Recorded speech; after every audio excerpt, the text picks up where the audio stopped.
सही हदीस सही इब्न खुज़ैमा में 480 नंबर हदीस मौजूद है। सैयदना वाइल इब्न हुजर रदियल्लाहु ताला अन्हु से वो फरमाते हैं कि मैंने नबी पाक सल्लल्लाहु अलैहि वसल्लम को नमाज़ पढ़ते देखा। नबी करीम सल्लल्लाहु अलैहि वसल्लम ने इस तरह नमाज़ पढ़ी कि सुम्मा वदअ यदहुल युमना अला ज़हरि कफ़िहिल युसरा व रुस्क़ि व साइद। आप अलैहिस्सलातु वस्सलाम ने अपने दाएं यद को, दाएं हाथ को बाईं हथेली की पुष्ट पर, रुस्क पर और साइद पर रखा। इस हदीस में 4 अल्फाज आ गए, यदुन और कफ़ुन और रुस्कुन और साइदुन। यदुन का माना तो हो गया कि जोड़ से ऊपर ऊपर वाला हिस्सा, ये जो मुकम्मल उंगलियां और ये हथेली, ये यदुन है। और दूसरा लफ्ज़ है कफ़ुन। कफ किसे कहते हैं? कफ उर्दू और अरबी दोनों में हथेली के लिए लफ्ज़ इस्तेमाल होता है। इसी तरह यानी जो हथेली का ये अंदर वाला हिस्सा है इसको बातिनुल कफ कहते हैं और बाहर वाले हिस्से को ज़ाहिरुल कफ कहते हैं। इसी तरह उर्दू में कफ़े पा का लफ्ज़ इस्तेमाल होता है, पाँव के तलबे को कहते हैं। कफ़े अफसोस मलना, मतलब ये नहीं कि इस तरह मलना, बल्कि कफ़े अफसोस यानी अफसोस से और किसी चीज़ के ऊपर जो है ना वो गम करते हुए हाथों को मलना, इसको कफ़े अफसोस कहते हैं। तो कफ का लफ्ज़ अरबी और उर्दू दोनों में हथेली के लिए इस्तेमाल होता है। हदीस में लफ्ज़ जो है ना वो अला ज़हर कफ़िल युसरा का इस्तेमाल हुआ। दाएं हाथ को बाईं हथेली की पुष्ट पर रखा, व रुस्क़े और जोड़ पर रखा, व साइद और कलाई पर रखा। और जोड़ रुस्क कहते हैं इस जोड़ को। अल मफ़सिलु बैन साइद वल कफ़, कलाई और हथेली के दरमियान जो जोड़ है इसको रुस्क कहते हैं। रा सीन गैन और रा सौद और गैन दोनों के साथ इस्तेमाल होता है। जैसे कि सही बुखारी में 1198 नंबर हदीस के ऊपर तालिकन इमाम बुखारी ने सैयदना मौला अली रदियल्लाहु ताला अन्हु का अमल बयान किया। अब्दुल्लाह इब्न अब्बास रदियल्लाहु ताला अन्हु फरमाते हैं, और ये हदीस सनद सही के साथ 3961 नंबर अल मुसन्नफ इब्न अबी शैबा के अंदर मौजूद है। और ये हदीस सही है कि मौला अली रदियल्लाहु ताला अन्हु नमाज में अपने दाएं हाथ को बाएं जोड़ पर रखा करते थे। दाएं हाथ को बाएं जोड़ पर, रुस्क पर रखा करते थे, ये जोड़ पर रखा करते थे।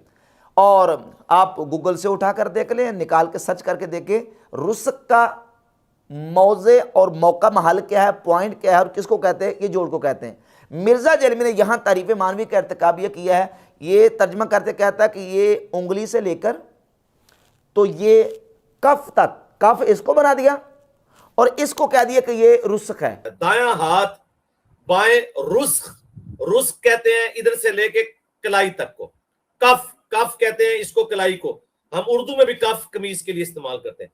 उंगली से लेकर कफ तक ये हिस्सा कहता है रुस्क है, हालांकि ये हिस्सा कफ है, ये उंगलियां हैं, ये कफ है, और ये जो जोड़ है इसको रुस्क कहते हैं। ये उंगलियों के अलग अलग नाम है, मैं आपके सामने सारे 5 के नाम बयान करता हूं। उंगलियों से लेकर ये शोल्डर ऊपर ये कंधे तक सारे के सारे हिस्से के अलग अलग नाम है। मसलन उंगलियों से लेकर खिंसर, बिनसर, वुस्ता, सुबाबा, इबहाम, बातिनुल कफ़े, ज़ाहिरुल कफ़े, रुस्कुन, साइदुन, मिरफकुन, आदुदुन, कतिफुन, ये अलग अलग पार्ट्स के नाम हैं। तो हदीस के अंदर जो अल्फाज इस्तेमाल हुए हैं वो है ज़ाहिरुल कफ़, रुस्कुन और साइदुन। ज़ाहिरुल कफ़ कहते हैं हथेली के पुष्ट को, बातिनुल कफ़ कहते हैं हथेली के अंदर वाले हिस्से को, रुस्कुन कहते हैं इस जोड़ को, जिसको हमारे उर्दू में जो ना वो गिट्टा और पंजाबी में गुट कहा जाता है। और ये जो हमारी पूरी पट्टी है कोहनी तक, इसको साइदुन कहते हैं और कोहनी को मिरफकुन कहते हैं। तो हदीस में कि दाएं हाथ को बाएं हाथ की हथेली की पुष्ट पर, हथेली की पुष्ट पर और जोड़ पर और साइद यानी कलाई पर नबी पाक अलैहिस्सलातु वस्सलाम ने रखा। और इस हदीस से बिल्कुल बात वाज़ेह हो जाती है कि हाथ को इस मौका महल पे नबी सल्लल्लाहु अलैहि वसल्लम ने रखा। ये हदीस सही इब्न खुज़ामा के अंदर 480 नंबर मौजूद है। और इसी हदीस को बयान करके मिर्ज़ा जेलमी के बाबा इसहाक़ फैसलाबादी ने यह कहा कि हज़रत वाइल इब्न हुजर की हदीस में बिल्कुल वाज़ेह साफ तो आता है कि वो कहते हैं मैंने नबी अलैहिस्सलातु वस्सलाम को नमाज पढ़ते देखा तो आप अलैहिस्सलातु वस्सलाम ने दाईं हथेली को, दाईं जो है वो हाथ को बाईं हथेली की पुष्ट पर रखा।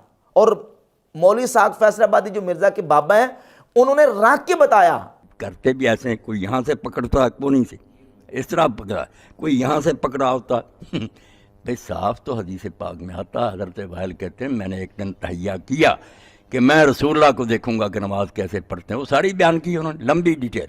कहते हैं आपने हाथ उठा बांधे, देखा ये हथेली जो थी ना दाईं, ऐसे बाईं हथेली पर थी, यहाँ थे, यहाँ यूँ कोई नहीं थे, यहाँ हाथ बस ये दोनों तरीके हैं कि या यहाँ से पकड़ लो, ये कब्ज़ कहलाता है, हथेली यहाँ रखो, ये गुट को पकड़ लो, या ये सारी चारों उंगलें, पांचों उंगलें यहाँ रखो, वज़ा ये कोई नहीं कि कलाई पर रह जाओ और कोनियों पकड़ो। और कई लोग यहाँ बांधे होते इस तरह, सुन्नत भी नहीं, कोई इल्म भी नहीं हासिल करे।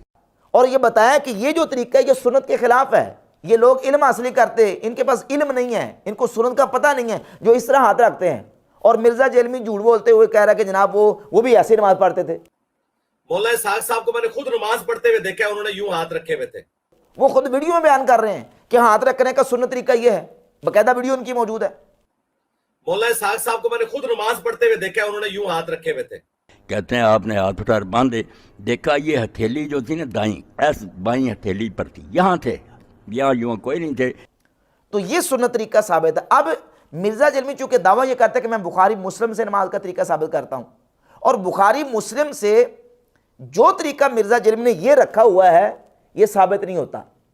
बुखारी मुस्लिम से ये साबित, बल्कि बुखारी की 1198 नंबर हदीस है जो तालीकन ऊपर हज़रत मौला अली रज़ी अल्लाह तआला का अमल लेके आए इमाम बुखारी, जो कि मुसन्नफ़ इब्न अबी शैबा में 3961 नंबर सही हदीस है। उससे तो साबित होता है कि मौला अली भी नमाज पढ़ते वक्त अपने दाएं हाथ को बाएं इस जोड़ पर रखा करते थे, बाएं जोड़ पर, बाएं गिट्टे पर या गुट पर रखा करते थे।